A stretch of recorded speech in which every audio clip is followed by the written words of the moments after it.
Imaginez, le détroit d'Ormuz, artère vitale du pétrole mondial, devient un piège mortel. L'Iran frappe les infrastructures énergétiques, des explosions illuminent le Golfe, les alliés de l'OTAN se défilent, et l'Amérique se retrouve seule face à une alliance qui craque.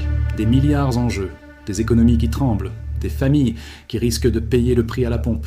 Restez jusqu'au bout, car ce revers stratégique pour Trump pourrait déclencher une crise énergétique mondiale qui touchera votre quotidien plus vite que vous ne l'imaginez. Dites-moi dans les commentaires, de quel côté êtes-vous ? Soutenez-vous les États-Unis dans leur tentative de sécuriser le détroit d'Ormuz ? Êtes-vous avec l'Iran et ses alliés qui défaitent l'Occident ? Ou êtes-vous pour la paix à tout prix ?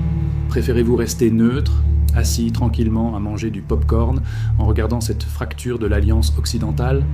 Attention, les conséquences pourraient devenir mondiales, avec des répercussions sur les prix de l'énergie, l'économie globale et la stabilité internationale. Partagez vos opinions, vos frustrations, vos peurs. Je lis chaque commentaire. Un revers stratégique majeur se dessine pour Donald Trump. Des partenaires clés de l'OTAN se sont retirés de la pression de Washington pour sécuriser le détroit d'Ormuz, révélant des fissures visibles dans l'alliance occidentale, alors que la crise s'aggrave et que les enjeux énergétiques mondiaux explosent. Nous dépensons des trillions et des trillions de dollars pour l'OTAN afin de défendre d'autres pays. Et j'ai toujours dit, mais si le moment vient de nous défendre, ils ne seront pas là. Beaucoup ne seront pas là et nous devrons commencer à penser plus intelligemment dans ce pays. Certains ont été très bons, un ou deux ont été excellents. Je vous dirai qui sont les excellents au bon moment. Mais certains étaient tout en haut, Peter. Ils étaient tout en haut. Ils voulaient tellement le faire. Des pays comme l'Allemagne, l'Espagne et l'Italie ont refusé d'envoyer des navires de guerre, invoquant l'absence de mandat dans les cadres internationaux et le manque de consultation préalable. La position de Berlin met en lumière une réticence croissante en Europe à être entraîné dans une architecture de conflit en expansion. L'Iran mène maintenant la guerre contre l'économie mondiale. Les ministres ont réaffirmé aujourd'hui que notre priorité est la désescalade et la liberté de navigation.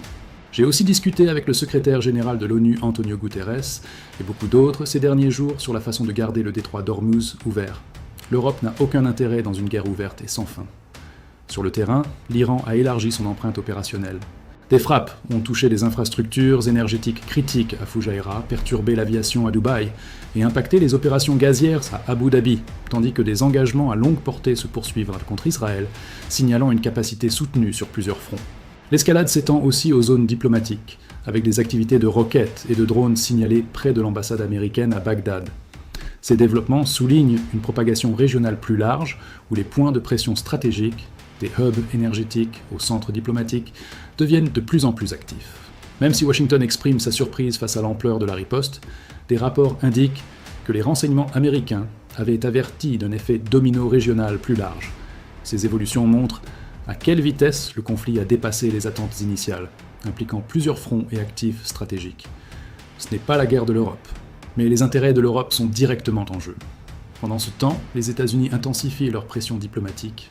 Sous Marco Rubio, des efforts sont en cours pour rallier les alliés à une action coordonnée contre des groupes comme le Corps des gardiens de la révolution islamique et le Hezbollah. Pourtant, avec l'Europe, qui signale un appétit limité pour un engagement militaire plus profond, la crise d'Ormuz reflète désormais non seulement une confrontation militaire, mais un test plus large de la cohésion de l'alliance de la sécurité énergétique et de l'alignement stratégique dans un paysage de plus en plus multipolaire.